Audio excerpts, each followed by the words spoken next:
आरोग्यमय वर्षा योग में हम सभी लोग कल से यानी 28 अगस्त से पूजन प्रशिक्षण शिविर सीख रहे हैं। कल आपने मन स्थिर, इसलिए मंदिर किसका प्रतीक ये भी समझ लिया था। मंदिर विद्यालय का क्यों है प्रतीक, ये 3 पॉइंट पर कल अपन सभी लोगों ने चर्चा की थी और आज कर रहे हैं कि मंदिर एक चिकित्सालय यानी हॉस्पिटल का प्रतीक क्यों है। वाई क्वेश्चन मार्क चक्रेसी भोपाल क्या आ गया, क्वेश्चन मार्क आ गया कि चिकित्सालय क्यों। भाई मंदिर तो मंदिर होता है, हॉस्पिटल कैसे हो गया। तो अध्यात्म के हिसाब से यहाँ पर आचार्य भगवान बता रहे हैं कि भावों की जो बीमारी है, रितेश भाई काय की बीमारी है। एक होता है शरीर का रोग, कौन सा रोग गार्ड साहब, कौन सा रोग, शरीर का रोग। और दूसरा रोग होता है मनोरोग, जो मेंटलिटी होती है ना, सोच विचार भाव, उसकी भी बीमारियां होती है। शरीर के रोग की औषधियों से, दवाइयों से, इंजेक्शन से ठीक हो सकती है। मन की बीमारी सिर्फ भगवान के भजन से ठीक होती है, भगवान की स्मरण से ठीक होती है, भगवान की भक्ति आराधना से ठीक होती है। तो भावों में जो बीमारी है, विकार है, मलिनता है, छुपता है आदि तथा उनका तथा संसारिक विषय वासना अहंकार कसाय आदि का इलाज कहाँ हो जाता है, मंदिर में हो जाता है। कोई गुस्सा करेगा तो मंदिर में गुस्सा नहीं होता, कोई किसी का मन खराब करेगा तो मंदिर में आप क्या कहते हैं, मंदिर है भैया यहाँ नहीं चलेगा। मतलब वहां किसी ना किसी प्रकार से उस ऑपरेशन थिएटर में आपका इलाज हो रहा है, उस हॉस्पिटल में हो रहा है। इसीलिए आचार्य कह रहे हैं जहां भाव विशुद्ध होते, गंदे विचार आए और मंदिर आने से कपूरे दादा क्या हो गए, शुद्ध विशुद्ध हो गए, उसमें परिवर्तन आता है, वहां मन बदलने लगता है, अर्थात भाव और मन दोनों के रोगों का निदान हो जाता है। इसलिए उस स्थान को चिकित्सालय कहते हैं। बताइए क्या क्या होता है वहां पर, बताइए, हाथ जोड़कर जोर से बोलिए। हाँ, क्या क्या होता है वहां पर, भाव विशुद्ध बनते हैं, गंदे विचार ठीक होते हैं, विकारी भाव है ना, और मलिनता कसाय राग देश पाप जो मन में चल रहे हैं, मन के रोग हैं, वो सारी बीमारियां मन की मंदिर जाने से ठीक हो जाती है। इसलिए मन चिकित्सालय का प्रतीक है। समझ में आया। अभी हम पूछेंगे, बताना पड़ेगा, नहीं तो फिर खड़े होकर के नाक पकड़ना पड़ेगा, कान नहीं पकड़ना पड़ेगा। राजेंद्र महाकाल क्या बताया मैंने, बताना, माइक देना, इनको देना, बताना भाई। मंदिर चिकित्सालय का क्यों प्रतीक है। कल के दिन घर परिवार के लोग पूछे तो बता तो दोगे। हाँ, पास से बोलो। मंदिर चिकित्सालय का प्रतीक इसलिए है कि मन के जो भी गलत विचार होते हैं, कसाय राग द्वेष और भाव शुद्ध होते हैं मंदिर में जाके भाव शुद्ध हो जाते हैं, मनोरोग जो है वो ठीक हो जाते हैं। बहुत बढ़िया, ताली बजाओ भाई राजेंद्र जी महाकाल के लिए, ताली बजाइए। अब मंदिर काय का तीसरा प्रतीक काय का बताया था हमने, जलाशय। क्या का प्रतीक, जलाशय समझते हो। आज की भाषा में स्विमिंग पूल जलाशय होता है ना, तालाब। पहले के समय में तालाब होते थे और आज के समय में स्विमिंग पूल, वाटरफॉल बोलते हैं अपन, और घूमने फिरने के पर्यटक स्थल। तो ऐसी जलाशय का प्रतीक क्यों कहा गया मंदिर को, ये भी प्रश्न आना चाहिए गोलू तुम्हारे मन में। जलाशय का प्रतीक क्यों, आचार्य भगवान कह रहे मंदिर एक जलाशय। मंदिर क्या है, एक जलाशय है जहां निर्मल पवित्र वीतरागता का नीर बहता है। कौन सा, निर्मल पवित्र और वीतरागता का नीर बहता है। मैंने एक दिन बताया था भगवान के अंगूठे से कंटिन्यू पुण्य आभाएं निकलती रहती है। क्या निकलती रहती है, वहां राग देश की चर्चा नहीं, वहां फालतू के विकार भाव नहीं, टोटल 24 घंटे वीतराग परमाणु निकलते रहते हैं। और उसी को आचार्य कहते हैं निर्मल पवित्र वीतरागता का रस यानी जल वहां बहता रहता है। उस जलाशय के नीर को देखने से हमारे भाव विश्रांत हो जाते हैं। क्या हो जाते हैं, विश्रांत हो जाते हैं अथवा शांत होने लगते हैं। आप देखिए कितना ही बड़ा गुस्सा वाला व्यक्ति हो, मंदिर जाते बिल्कुल शांत रहता है। बाई चांस ही कोई 90% में 1 2 4 5% ठुर्रू चना हो जो गुस्सा कर ले, उसके बाद भी जो अगल बगल वाले कहते भैया शांत रहो, मंदिर है। हाँ हाँ मालूम है। तो तीव्र कर्म किसी का उदय का आ गया तो बात अलग है। बाकी हर व्यक्ति मंदिर जाते ही बड़े पवित्र भाव, कितने गुस्सा वाला हो, कितने मायाचारी वाला हो, कितने कसाई व्यक्ति हो, मंदिर जाने के बाद वो क्या करता है, बिल्कुल शांत हो जाता है। क्या हो जाता है, वो परमाणु निकल रहे ना, नीर उसका बह रहा है। तो आचार्य वन कहते विषमताएं, प्रतिकूलताएं दूर भाग खड़ी हो जाती है। किसके कारण, वहां मंदिर को जलाशय के प्रतीक में अगर अपन मानेंगे, पीतरागी परमाणु वहां बह रहे हैं, उस हिसाब से उस समय यदि हम पीतराग के निर्मल जल में डुबकी लगा लेते, इसमें डुबकी लगा लिए, पीतरागता के पवित्र जल में अगर डुबकी लगा लेते हैं तो हम निर्मल ही निर्मल होने लगते हैं। क्या होने लगते हैं, निर्मल ही निर्मल होने लगते हैं। मंदिर की पवित्रता के भाव पवित्र हो जाते हैं। अतः मंदिर एक जलाशय है जो हमारी गंदगी को साफ कर देता है, मन की गंदगी को कर देता है साफ। शरीर की गंदगी के लिए घर में आप बाथरूम में शावर और बाल्टी में पानी से नहाते हो, लेकिन मन और भावों की गंदगी धोने के लिए हम मंदिर जाते हैं। इसीलिए मंदिर काय का प्रतीक है, कौन बताएगा? खड़े हो जाओ अम्मा। हाँ, बसंत की बसंत सेना, खड़े हो जाओ, माइक देना इनको। बताओ, अभी बताओ, अच्छे से बताओ। हाँ, मंदिर जलाशय का प्रतीक क्यों है? शुद्ध भाव को शुद्ध भरने के लिए। वहां जो पीतरागता का जल बह रहा है उसमें डुबकी लगाने, इसीलिए वो क्या है, जलाशय का। बहुत बढ़िया, जोरदार ताली बजाओ भाई अम्मा जी को। मंदिर एक न्यायालय है। मैंने क्या कहा था, मंदिर एक न्यायालय यानी अदालत। क्यों है, मन में प्रश्न आएगा कि भाई मंदिर न्यायालय का प्रतीक क्यों है? तो न्यायालय क्यों है ये पढ़िए। मंदिर एक न्यायालय है जहां हमारे पाप पुण्य का हिसाब किताब होता है। यहां अंधा कानून होता है, आंख पर पट्टी बांधा होता है।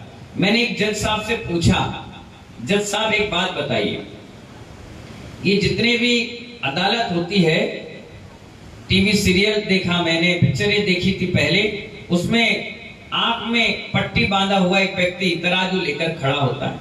वो काय के लिए खड़ा होता है, किसी को मालूम है? नहीं मालूम है, हम बता रहे हैं। मैंने जज साहब से पूछा, जज साहब एक बात तो बताइए, भाई आंख खोल करके भी अपन निर्णय कर सकते हैं? बोले नहीं, अदालत आंख खोलकर निर्णय नहीं कर पाएगी। बोले क्यों? जिसको निर्णय देना है, अगर उसके मन में आ गया कि ये मेरा भक्त है, ये मेरा परिवार है, ये मेरे लोग हैं, ये मेरा कुटुंबी है, ये मेरा रिश्तेदार है, तो वो कभी जजमेंट नहीं कर पाएगा। इसीलिए आंख में पट्टी बांधी गई कि तराजू रख दिया गया, जिसके पास सबूत है उसका पल्ला भारी है और जिसके पास नहीं है तो नहीं है। तो मैंने कहा कई लोग बेगुनाह लोग भी फंस जाते हैं। बोले चाहे कुछ भी हो, आंख में पट्टी इसलिए बांधी गई है, ना हमारे अंदर राग रहेगा और ना हमारे अंदर द्वेष रहेगा। हो सकता है कोई हमारा बैरी हो और हमें कोई डिसीजन देना तो हम उसके पक्ष में नहीं देंगे, उसको और कठिन सजा देंगे। इसीलिए अदालत निष्पक्ष जांच करता है, इसलिए आंखों को बंद कर दिया। और हमारे वीतरागी प्रभु भी आंखों को बंद नहीं किया, उन्होंने नासाक दृष्टि कर ली। बोले ना हमने बंद किया और ना हमने खोला। वीतरागी प्रभु की वीतराग मुद्रा रही, ना तुमसे राग रहेगा और ना हमको तुमसे द्वेष रहेगा। इसीलिए ये न्यायालय का प्रतीक है, जहां हमारे पाप पुण्य के झगड़े को सुलझाया जाता है। झगड़ा किया नहीं जाता, झगड़ा सुलझाया जाता है। दूध का दूध और पानी का पानी करके दिखाया जाता है। और कर्म इतने ईमानदार हैं, ब्याज सूद चक्रवर्ती ब्याज की तरह निपटा लेते हैं सारा काम। आप भले भूल जाओगे राजू भाई, आप जरूर भूल जाओगे कि मैंने किया कि नहीं किया, मुझसे अनजाने हुआ, जान के हुआ, लेकिन कर्म इतने ईमानदार हैं, वो पूरा का पूरा वसूलते हैं। चाहे इस जन्म में ना वसूले तो अगले, भगवान बनने से पहले सारे कर्म तुम्हारे यहाँ वसूले जाएंगे, उसके बाद ही तुम भगवान बन पाओगे। इसका उदाहरण साक्षात आदिनाथ, महावीर स्वामी, सुपार्श्वनाथ, मल्लीनाथ और ये अपने पार्श्वनाथ, इन सब पे गुजर चुका। भगवान तब तक बनने नहीं दिया गया जब तक उनके सारे कर्म निर्जरा इसी भाव में ना हो गए। इसीलिए कर्म बड़े ईमानदार होते हैं, दूध का दूध और पानी का पानी कर देते हैं। हमने अपने जीवन में कौन सा कृत्य गलत किया, अनुचित किया, कौन सा कृत्य सही किया, अर्थात शुभ अशुभ कृत्यों का लेखा जोखा मंदिर में देखा जाता है, जहां हम अपने अगले भविष्य का या आगामी गति का जाने का न्याय मालूम हो जाता है। इसलिए ये मंदिर भी न्यायालय का प्रतीक है। न्यायालय नहीं है, न्यायालय का प्रतीक है। लोग आ जाते हैं और कहते हैं वेदी पे हाथ रखो, भगवान पे हाथ रखो, तुम्हें कसम है ऐसे उल्टी सीधे काम कभी जिंदगी में नहीं करना चाहिए। तुमने काम गलत किया, तुमने गलत का समर्थन किया, आपने झूठ बोला, आपने कसाई की, और उन भगवान को छेड़ो जो सबसे चीज से निकल चुका है। कभी जिंदगी में ऐसे काम नहीं करना चाहिए। भगवान कसम क्या होती है? कसम बताना क्या होती है? कोई कर्म है क्या? कोई भगवान है क्या कसम? भगवान की कसम, तुम्हें भगवान का वास्ता, नहीं मानते भगवान का वास्ता, वो लोग क्या करोगे? भगवान तो बन गए बेचारा, उनको कोई मतलब नहीं है। तुम जबरदस्ती में उनकी कसम खा रहे हो। उनकी कसम क्या करोगे? तुम डराओगे। भगवान नहीं, कर्मों का वास्ता कहो। कर्म बड़े बलवान होते हैं, भगवान से भी बड़े हो जाते हैं। भगवान को नहीं छोड़ते हो। जब तक वो भगवान नहीं बने वो पीछे लग जाते हैं। जिस दिन भगवान बन गए कर्म अपने आप छूटते चले जाते हैं। इसलिए कहा गया मंदिर में जाकर भगवान की देरी पर, भगवान को छूकर कभी जिंदगी में कसम संकल्प नहीं लेना चाहिए फालतू की। तुमने किया लड़ाई झगड़ा, तुमने बोला झूठ। कई लोग तो इतने पाखंडी होते हैं, इतने बेकार लोग होते हैं कि भगवान को छूते ही झूठ बोल देते हैं। तनक सी प्रॉपर्टी के लिए, थोड़े से पैसे के लिए, थोड़ी सी बात रखने के लिए, धंधा पानी जैसा चलता है ऐसा आपने धंधा पानी मंदिर में बना दिया। कभी जीवन में भी ऐसे काम नहीं करना चाहिए। कई लोग हमारे पैर पकड़ ले, महाराज तुम्हारी सौगंध, अरे मेरी मत करो भैया, हमारी मत करो। हमारी जितनी आयु है उतना हम जिएंगे, तुम्हारे सौगंध नहीं खाने से क्या हम मर जाएंगे कि जल्दी? नहीं मरेंगे। ऐसे मरना होता तो सब लोग दुनिया भर को, जिससे राग देश है, जिससे ज्यादा देश भाव उसके हाथ पर है, तेरी कसम अब तेरी आयु कम हो जाएगी। ऐसा नहीं होता। ये मिथ्या मान्यताएं हैं और हमने इसको भर लिया है। इससे अगर ऐसे हो जाए तो ये हमारे ऊपर हाथ रख ले, हम इनके ऊपर हाथ रख ले, हो गया कम। मेरी उम्र तुम्हें लग जाए, ऐसे कोई लगता है क्या? अगर ऐसे लगने लगती तो हम सब मिल करके भगवान महावीर को अपनी उम्र दे देते। नीरू भाई क्या कर देते? भगवान महावीर 72 वर्ष के थे। कितने? 72 प्लस में थे। हम चाहते हैं कि भगवान महावीर हमेशा रहते तो क्या करते? अपनी सारी उम्र पे देते। 100 100 साल, 50 साल, 70 साल, 80 साल में आधी आधी उम्र उनको दे देते। ऐसी उम्र देने से कोई लगती है क्या? लोग बोलते हैं लेकिन लगती नहीं। बोलने में और करने में बहुत बड़ा फर्क है। कर्म सिद्धांत अलग है और व्यवहारिक सिद्धांत अलग है। आप रख लेते अपने बच्चे की कसम, लोग कहते हैं तुमने बच्चे की कसम खाई, तो क्या हो गया? खाना नहीं खाया तो कसम खा लिया, इससे क्या होगा? रानू भाई धंधा कसम, अरे धंधा कोई भगवान है क्या? किसकी कसम खा रहे? क्या कर रहे हो तुम? नहीं, कसम नहीं, ये संकल्प है। क्या है ये? वचन। वचन जिसे कहते हैं ना वचन बल दी। तो ऐसी वचन आपके व्यापार में चलते हैं, जुबान चलती है, जिसको क्या कहते हैं? व्यापार सारा जुबान पर चलता है। जुबान से व्यक्ति फिसल जाता है तो उसकी कोई भी वैल्यू नहीं होती। बाजार में जुबान की कीमत है। जुबान के और व्यवहार के कारण तो लोग आपको लाखों रुपए का माल सामान व्यवस्था दे देते हैं, लाखों रुपए की प्रॉपर्टियां दे देते हैं, लाखों रुपए का मकान दे देते हैं, सिर्फ जुबान पर कि आपकी जुबान की कीमत है, वचन की कीमत है। और यही वचन आप फेर देते हो, फिर कस्में खाते हो। नहीं, कस्में उसमें भगवान और देव साथ गुरु की कभी नहीं खाना चाहिए। इससे क्या होगा? आप अपने आप से छल कर रहे हो, अब भगवान से भी छल करने लगे। नहीं करना चाहिए, ठीक है ना? तो न्यायालय का कौन प्रतीक है? कौन प्रतीक है? मंदिर। वहां कर्मों का पूरा हिसाब किताब वही हो जाता है। इसलिए कहा गया है, कैलाश चंद जी, विनोद कुमार जी, इसलिए कहा गया है पूरे दुनिया में पाप कर लो और मंदिर में आकर धो लो। क्या कहा? हाथ जोड़कर बोलो। पूरे मंदिर में, पूरे दुनिया में पाप कर लो और आकर मंदिर में धो लो। और मंदिर में पाप करोगे तो कहां धोने जाओगे? निदत्तित निकाचित जैसे कर्म बन जाते हैं मंदिर में किए हुए काम, विकार, कसाय, भाव, और वो सिर्फ तीर्थंकर के पाद मूल में कटते हैं, इसके अलावा कहीं नहीं कटते। कितने ही तुम दान कर लो, कितनी मूर्तियां विराजमान करो, सोने की, मैं कह रहा हूं डायमंड की कर लो, तो भी वो कर्म तुम्हारे कटने वाले नहीं, क्योंकि तुमने तीर्थंकर के सामने बहुत बड़ी अपने अनादर कर दी। कितना बड़ा पाप है।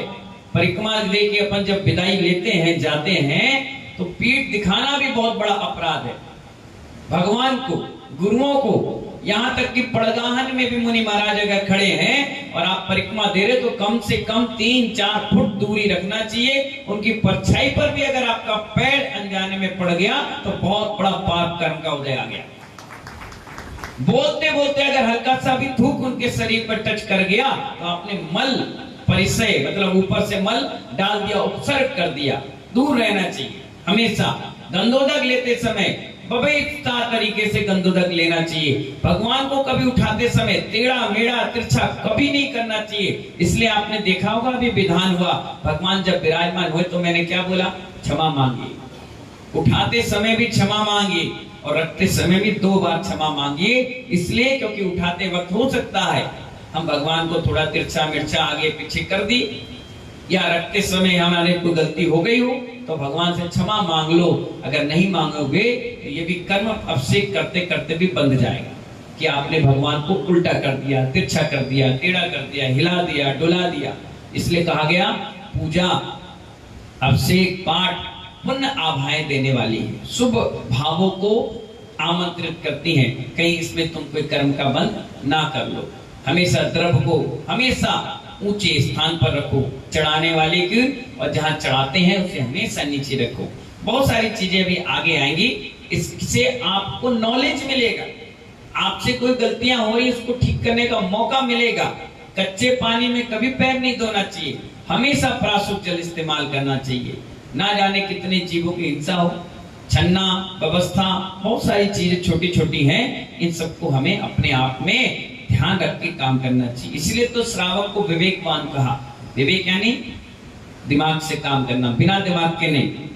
आगे है उद्यान का प्रतीक। क्या कहा गया? उद्यान, है ना। जिस प्रकार उद्यान में विभिन्न प्रकार के पौधे और पुष्प लगते हैं।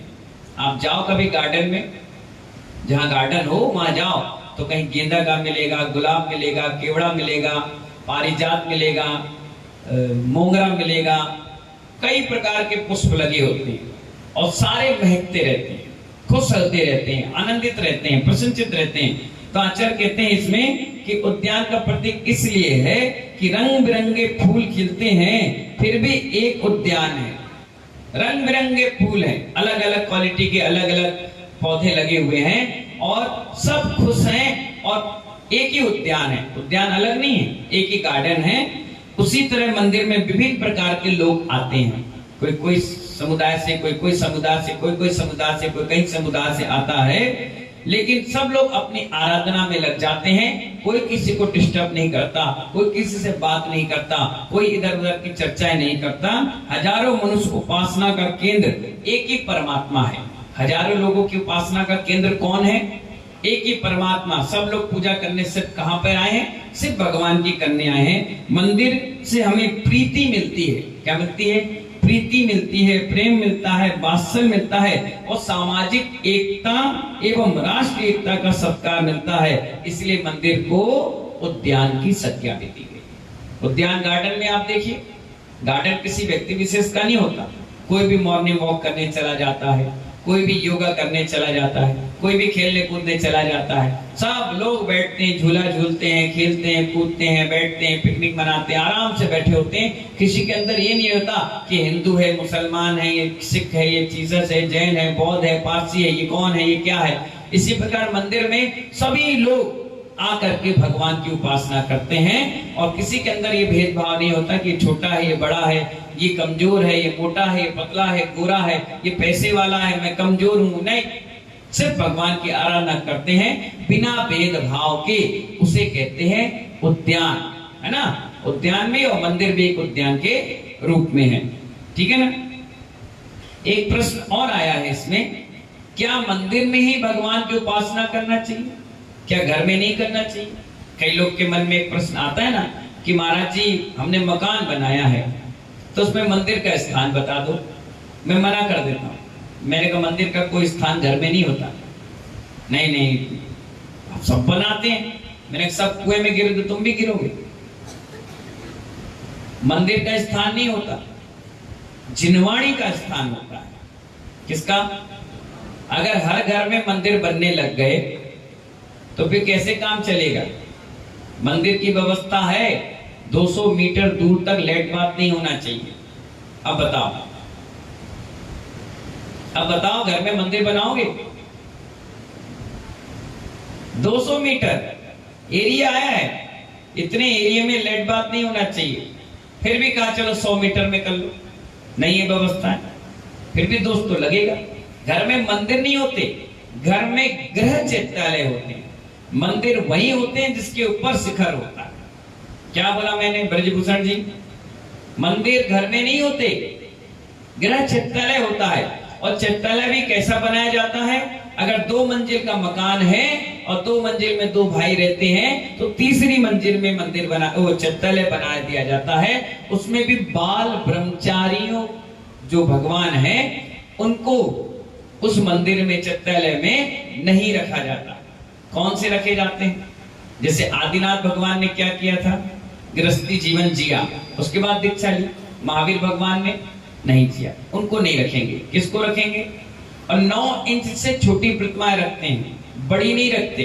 चित्रालय है ना, गृह चित्रालय, रत्नों की प्रतिमा, सोने की, चांदी की। पहले के समय में सेठ महाराजा राजाओं के यहाँ गृह चित्रालय होता था। आप कभी जाओ मूल बद्री, जैन बद्री, तमिलनाडु, कर्नाटक, महाराष्ट्र की यात्रा में, राजस्थान की यात्रा में आप जब जाओगे ना, उड़ीसा की यात्रा में, बंगाल की यात्रा में, तो कई बड़े बड़े महान सेठ महाराजा रहे, जयपुर में रहे, इंदौर में रहे। उनके घरों में आज भी छोटे छोटे चित्रालय बने हुए हैं और उस प्रांगण में आकर के पूजा अर्चना करते थे और चले जाते थे। कई लोग का नियम था। स्फटिक की प्रतिमा, हीरे पन्नी की, माणिक की, मुगारक की, गज हाथी का दांत होता उसकी प्रतिमाएं, लकड़ी की, काष्ठ की प्रतिमाएं, कई प्रकार की प्रतिमाएं पहले के समय में चलती थी, वो रखते थे। और अभी भी कई लोग अपने घरों में चित्रालय बनाकर रखते हैं। मंदिर नहीं बनता, मंदिर शब्द इस्तेमाल नहीं होता। मंदिर तो एक ही होता है जो बिल्कुल प्रांगण में बना हो, उसके आसपास कोई मकान ना हो, उसकी छाया ना पड़ती हो, मान स्तंभ हो, बकायदा संत भवन हो, रुकने की व्यवस्थाएं हो, और बड़ा हॉल हो, पूजा पाठ हो, स्वाध्याय हो, अभिषेक पूजन हो, वहां बड़ी बड़ी प्रतिमाएं लोग विराजमान कर देते हैं। अब मंदिर में ही उपासना का स्थान है, इसके अलावा घर में स्वाध्याय का स्थान। काय का? अगर मंदिर घर में आप अलग से एक स्थान बनाते भी हैं तो वहां मांगलिक कलश रखिए, वो भी ईशान कोण पर। कहां पर? ईशान कोण पर रखिए कलश, वहीं पर रखिए जिनवाणी। और जब भी आप जाएं तो हाथ पैर धो करके उस स्थान से जिनवाणी निकाल लीजिए, आराम से स्वाध्याय कर लीजिए, फिर उसको बंद कर दीजिए। उस स्थान पर कोई महिला ऐसी वैसी ना जाए, सूतक पातक में ना जाए, और कोई अशुद्धि से वहां ना जाए। इसीलिए जो स्थान होता है वो कवर्ड होता है। और पर्दा, घर में इतनी जगह नहीं है तो लोग पर्दा डाल देते हैं। क्या डाल देते हैं? पर्दा या प्लास्टिक का कोटेड के इसको कोई अशुद्धि के स्थान पे ना छुए। इस हिसाब से व्यवस्थाएं बना दी। घर में जाप रखना है तो अलमारी में नहीं रखते, वहीं रखते हैं। दीपक जलाते हैं तो वहीं जलाते हैं।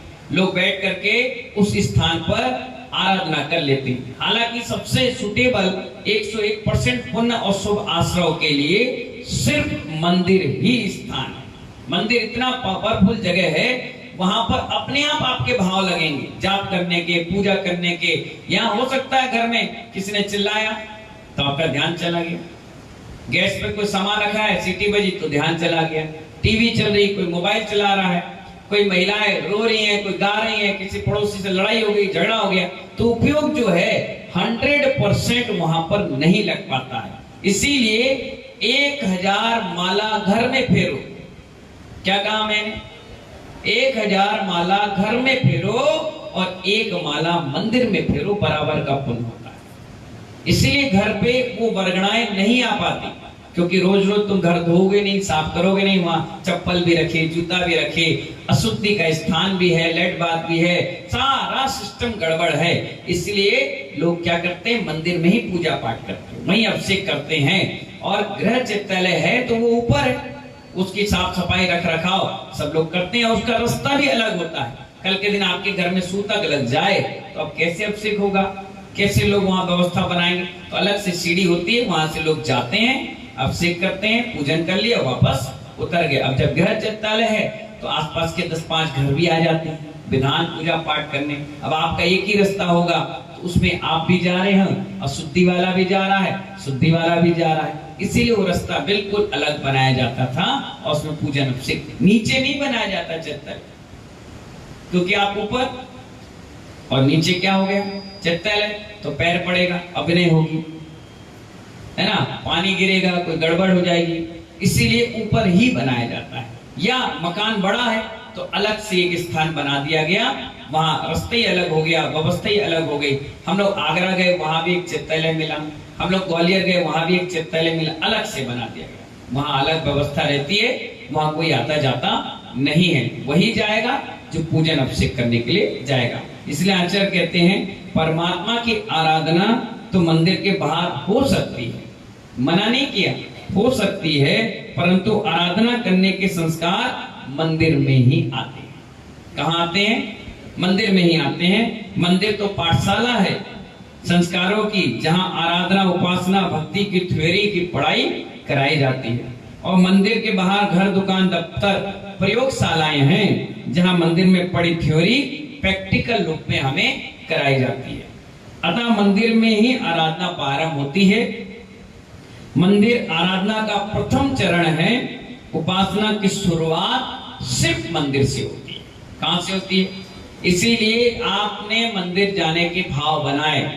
लेटे थे, आंख अचानक खुली, खुलते तुमने मन में सोचा अरे यार कितने बज गए, 6, चलो मंदिर चलो, इतना तुमने सोचा ना तो 2 उपवास का फल मिल गया। कितना? जोर से बोलो। अब आप सोचिए अनंत चौदस को आप लोग उपवास करते हैं, कितने लोग करते हैं?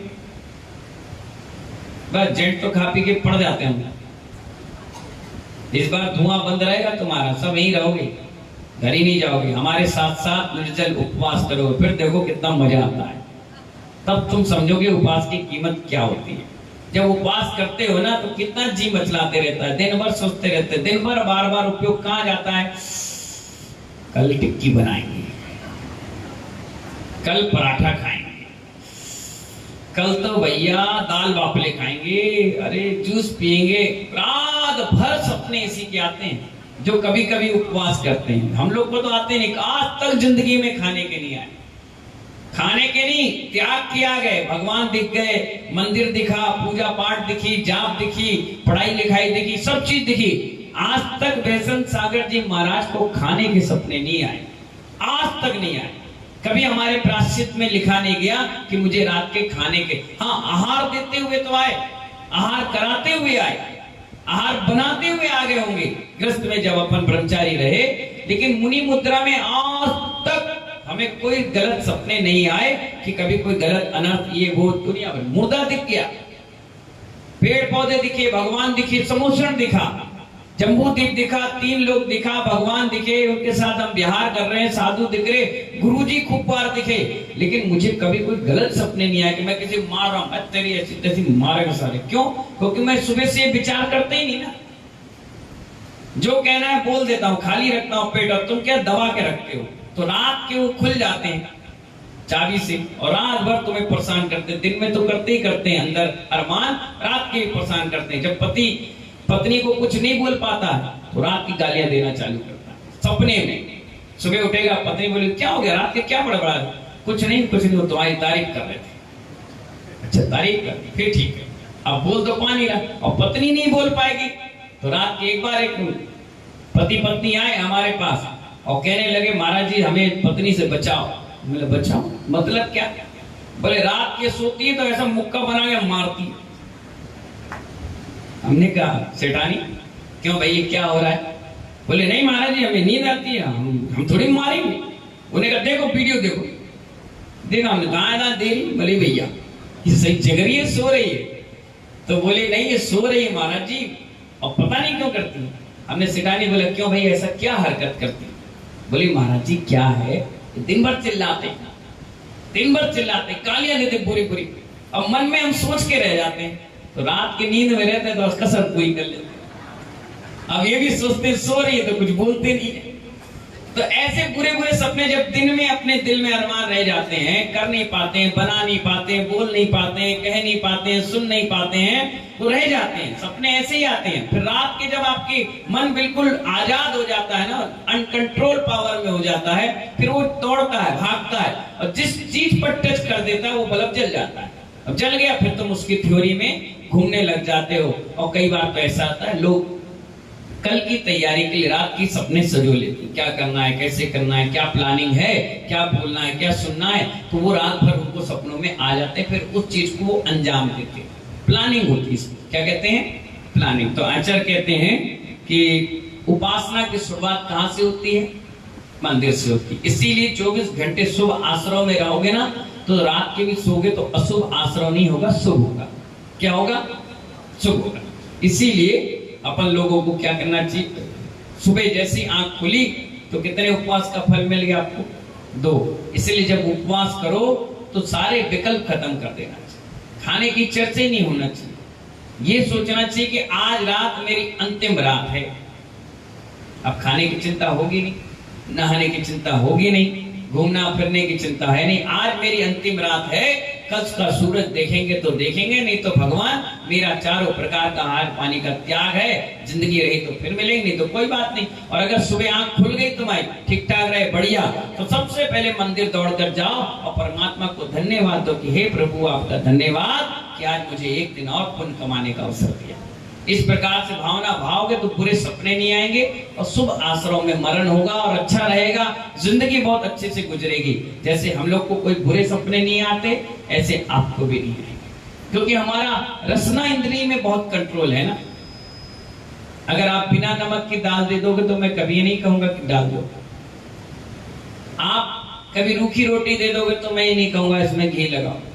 मैं कभी बोलूंगा नहीं, मैं कभी नहीं बोलता, किसी से नहीं बोलता। कभी कितने कोई खास रहे मैं कभी नहीं बोलता, मैं चुपचाप लेकर आ जाता हूं और आज तक नहीं बोला, क्योंकि रसना इंद्री हमारी कंट्रोल है। और रसना इंद्री जिसकी कंट्रोल रहती है उसकी समाधि संलेखना बहुत अच्छी होती है। ऐसा आचार्य भगवान भगवती आराधना में बताते हैं, क्योंकि आंख दिखना बंद हो जाएगा, कानों से सुनना बंद हो जाएगा, शरीर हलल चलन बंद हो जाएगा, हर चीज बंद हो जाएगी, लेकिन मुंह यानी स्वाद अंतिम समय तक रहेगा। आदमी अंत समय में कहता है पानी, प्यास लग रही, भूख लग रही, वेदना हो रही, पानी दो, ये भैया प्यास लगी, हे भैया थोड़ा सा दो, अरे मर गए रे, अरे लाओ रे, किसी बुलाओ रे। ऐसी रसना इंद्री है ये। आंखों से नहीं दिख रहा, अंधे पड़े हैं, कानों से भी नहीं दिख रहा, बहरे हैं, दांत भी नहीं है, लेकिन जीवड़ा चिपक रहा है। इसलिए साधुओं को बचपन से ही उपवास, त्याग, तपस्या और नीरस भोजन करने की सलाह दी जाती है। आप लोग सोचते हो मारा खाओ ना, अरे तुम तो खिला दोगी, अंत समय में कौन खिलाएगा?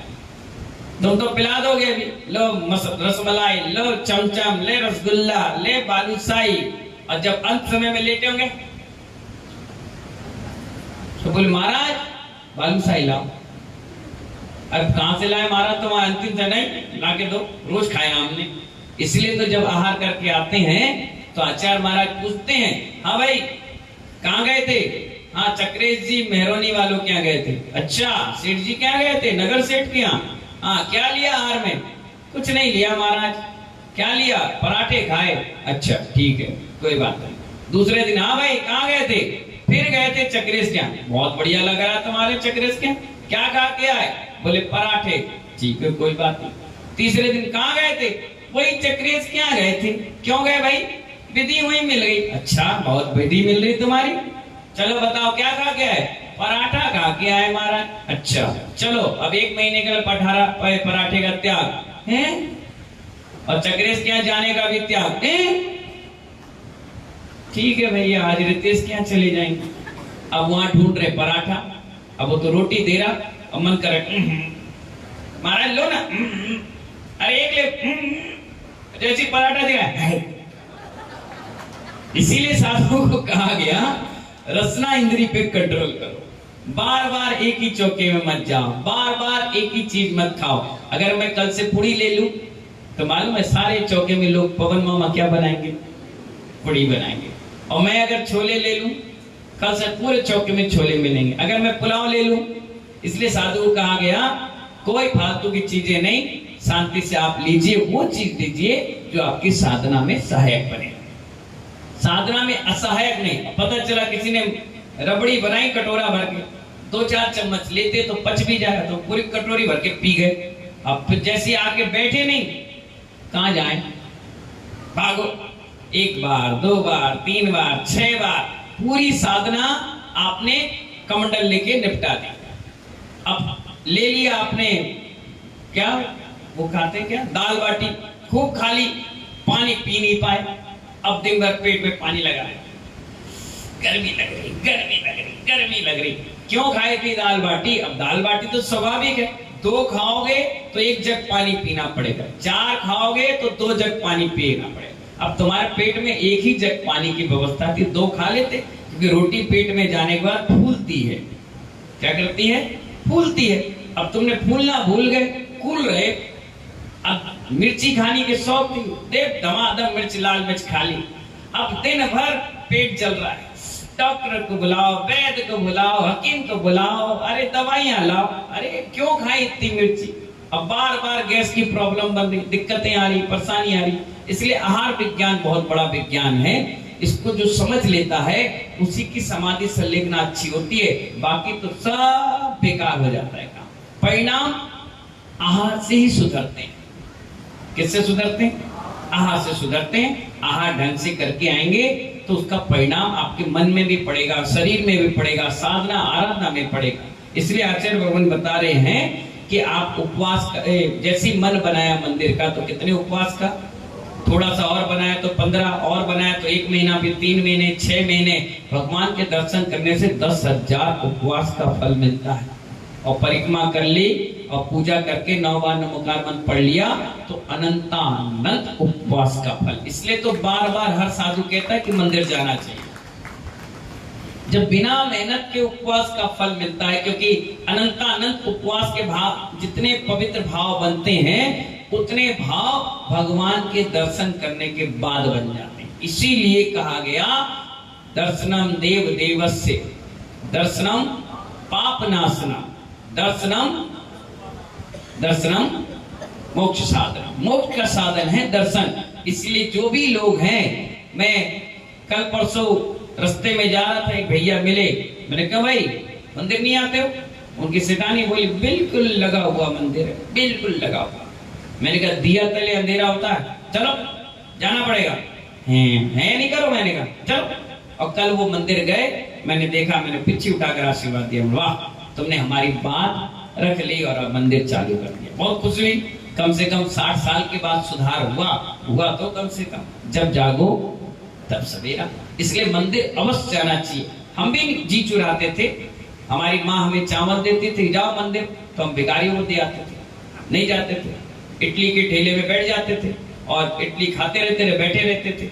कोई निकलता चंदन लगा कर तो खींच के अपने में लगाया और चले आए घर में। जो कोई बोला मंदिर हुआ है, मैंने देखो चंदन लगा, अच्छा खाना पीना खा लिए। बाद में किसी ने कहा कि भैया तो गए नहीं मंदिर, करे झूठ बोल रहा है। अरे मेरा खाना पीना खाओ, मस्त रहो, क्या करना मंदिर जाके। लेकिन जिस दिन मैंने पढ़ा, अरे बाप रे कितनी बड़ी गलती हमसे हो गई, हम 16 साल मंदिर नहीं गए, भैया क्षमा करो भगवान। अब ऐसे गए कि दोबारा लौट के नहीं आए, जा गए तो गए। तो इसीलिए जिसने मीठा खाया है वही उसका स्वाद बता सकता है कि मंदिर जाने से क्या लाभ। कितना बढ़िया लगता है सुबह सुबह उठ करके भगवान के पास बैठकर 10 मिनट 15 मिनट अपनी बात कहने का मौका मिलता है। आप देखिए हर दर्शन में मंदिर का प्रथा बताई गई है। संडे को बताया गया क्रिश्चियनों में, गुरुद्वारा में भी बताया गया कि हाँ एक हफ्ते में 1 दिन आओ। आप शुक्रवार के शुक्रवार माउंटेन जाते हैं, पर जैनों में बताया प्रतिदिन जाओ। क्यों बताया गया? प्रतिदिन जाइए, आपके परिणाम निर्मल पवित्र बने रहेंगे जब 1 हफ्ते में जाओगे। अब आजकल बाहर की संस्कृति आपने ले ली, महाराज संडे संडे जाएगा। क्यों भैया? नहाता कब है? रोज। खाता कब है? रोज। कमाता 10 बार, दुकान बंद करने के बाद ग्राहक आए तो भी कमाई में लगता है, पर मंदिर संडे को जाएगा नहीं। इसीलिए आपके घरों में सब पुण्य खत्म हो गया। इसीलिए पहले पिता अकेले कमाते थे, 8, 10, 12 बच्चों को खिलाते थे। आज 12 बच्चे कमा रहे हैं, एक माता पिता को नहीं खिला पाए। पुण्य खत्म हो गया ना। और अपने पिता माता पिता दादा ने खूब पुण्य कमाया, मंदिर का मंदिर बनाया, पूजा पाठ। अरे चतुर्मास में जब तक मुनियों के आहार ना हो जाए दुकान नहीं खोलते लोग। जब तक पूरा आहार ना दे घर में रोटी सब्जी नहीं बनती। पहले महाराज के आहार होंगे, इतना पुण्य कमाते थे। और 10 दिन अगर विधान करते थे तो दुकान मकान लेबर सबकी छुट्टी, बोले जाओ सबको पगार देंगे। लेकिन हमारा 10 दिन दुकान बंद, हम तो 10 लक्षण करेंगे, पहले पूजा फिर काम दूजा। वो पुण्य आज हम खा रहे हैं, लेकिन हमारी पीढ़ी पुण्य नहीं कमा रही, पता नहीं क्या जिंदगी जिएंगे। इसीलिए वो नौकर बन करके कमा रहे हैं और हमारे दादा परदादा मालिक बन करके कमा रहे हैं। फर्क इतना है, उनको मांगने की आदत तुमने डालाई है। और हमारे नगर सेठ जो होते थे, पिताजी दादा परदादा, उन्होंने लेबरों को देना सिखाया, इसीलिए वो नगर सेठ कहलाते थे। महानुभाव, इसीलिए आपसे कहना है, जॉब पर भेजने से पहले बच्चों को एक बार समझाओ, बताओ बेटा हम जैन हैं, हम लड़के काम पर रखते हैं, काम करने की हमारी सभ्यता नहीं है। कितना ही पैसा मिले, अपना खुद की कंपनी बनाओ, खुद का हैंडल करो, खुद के काम करो, चाहे प्राइवेट करो, अपना करो।